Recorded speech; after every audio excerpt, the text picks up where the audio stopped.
fare sostanzialmente per evitare che tutto questo succeda?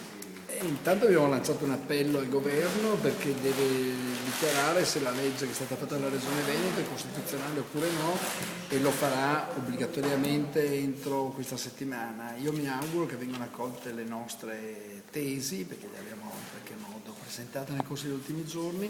Contemporaneamente con gli altri sindaci dei capoluoghi stiamo già lavorando, presentando una proposta di legge che modifichi gli effetti del piano casa sul nostro territorio, perché si rischia di far saltare letteralmente la già precaria armonia di alcuni luoghi, ma soprattutto stravolgere i centri storici. Le simulazioni che abbiamo fatto con questo piano casa, che consente di intervenire pesantemente nei centri storici, in tutti gli edifici non vincolati, per la città di Padova avrebbe un effetto di stravolgimento. Pensiamo a Corso Milano, tutte le aree lungo le mura, pensiamo all'intero quartiere del Portello che ha queste caratteristiche.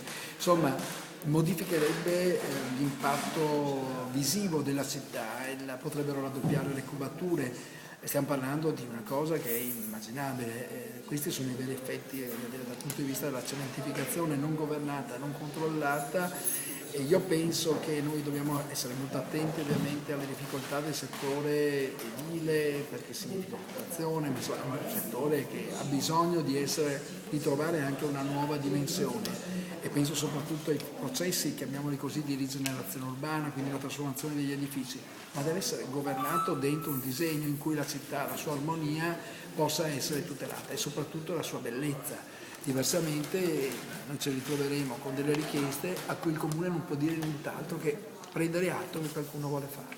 Senta, Sindaco.